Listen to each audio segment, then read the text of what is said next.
Hello aspirants, welcome to the channel. SBI clerk 2025 notification అయితే release అవ్వడం జరిగింది. So ఇందులో ఓవరాల్గా ఇండియా మొత్తం 5000+ వ్యాకెన్సీస్ అయితే రిలీజ్ అయ్యాయి. సో ఇందులో మనం ముఖ్యంగా చూసుకున్నట్టయితే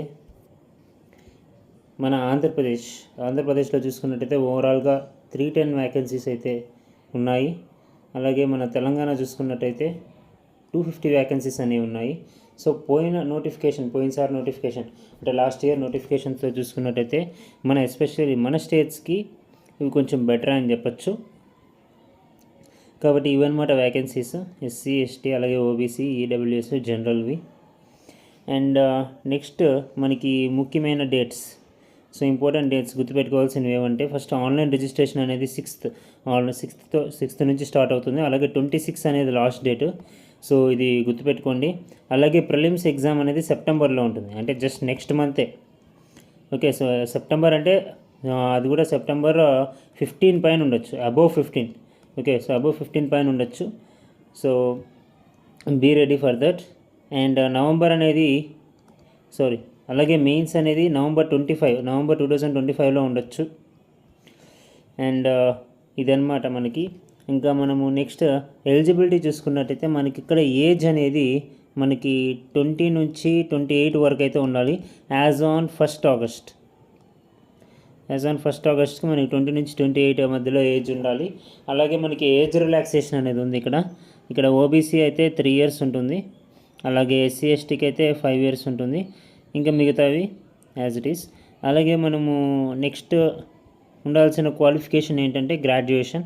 సో మనకి ఏదైనా సరే ఏదో ఒక డిసిప్లిన్లో ఏదైనా డిగ్రీ అనేది ఉండాలి, ఏదైనా గ్రాడ్యుయేషన్ అనేది ఉండాలి. And that's enough. అండ్ తర్వాత మనము మెయిన్స్ అనేవి క్వాలిఫై అయ్యాక అప్పుడు ఓబీసీ మన క్యాస్ట్కి సంబంధించినవి, సో వాటి సర్టిఫికేట్స్ అనేవి మనం రెడీ చేసి పెట్టుకుంటే అది చాలు. యాజ్ ఆఫ్ నౌ మనకు కావాల్సింది ఏంటంటే ఏజ్ ఉండాలి, అలాగే మనకి ఏదో ఒక గ్రాడ్యుయేషన్ అనేది కంప్లీట్ అయి ఉండాలి. అండ్ నెక్స్ట్ సెలక్షన్ వచ్చేసరికి మనకి ఫస్ట్ ప్రిలిమ్స్ ఉంటుంది. ఫేజ్ వన్ ప్రిలిమ్స్ ఉంటుంది. ఈ ప్రిలిమ్స్లో మనకి టోటల్ 100 మార్క్స్ 60 minutes ఉంటుంది. 1 hour ఎగ్జామ్ ఉంటుంది. ఓకే, అండ్ ఈ ప్రిలిమ్స్లో క్వాలిఫై అయితే మనకి మెయిన్స్ ఎగ్జామినేషన్ ఉంటుంది. సో మెయిన్స్ ఇదన్నమాట ప్యాటర్న్. అలాగే తర్వాత మనకి లాంగ్వేజ్ టెస్ట్ అనేది ఇంపార్టెంట్. లాంగ్వేజ్ టెస్ట్ కూడా మనం క్వాలిఫై అయి ఉండాలి. ఇక్కడ క్లియర్గా ఇచ్చాడు నాన్ వెర్బల్ టెస్ట్, అలాగే వెర్బల్ టెస్ట్ అని.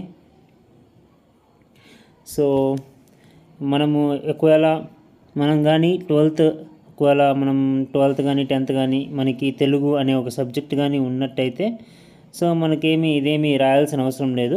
అదర్ స్టేట్స్ నుంచి వచ్చే వాళ్ళు ఈ ఫేజ్ 3 అయితే ఈ ఫేజ్ 3లో క్వాలిఫై అవ్వాల్సి ఉంటుంది. That's it guys, this is all about the notification. మీరు తెలుసుకోవాల్సిన ఇన్ఫర్మేషన్ అయితే ఇది. అండ్ వెంటనే ప్రిపరేషన్ అనేది స్పీడప్ చేయండి. సో ఇంకా ముందు చాలా ఎగ్జామ్స్ ఉన్నాయి. ఐబీపీఎస్ క్లర్క్ ఉంది. ఓకే, అలాగే ఆర్ఆర్బీ క్లర్క్ ఉంది, ఇంకా ఆర్ఆర్బీ పీఓ ఉంది. ఓకే, సో ఇంకా దానికన్నా ముందు మనకి ఎస్బీఐ క్లర్క్ ఉంది. ఓకే, సో మీరు దీనికి ప్రిపేర్ అయితే అన్నిటికీ కూడా మీకు అది యూస్ఫుల్ అవుతుంది. Okay, so all the best guys. So next వీడియోలో కలుసుకుందాం. Take care, by.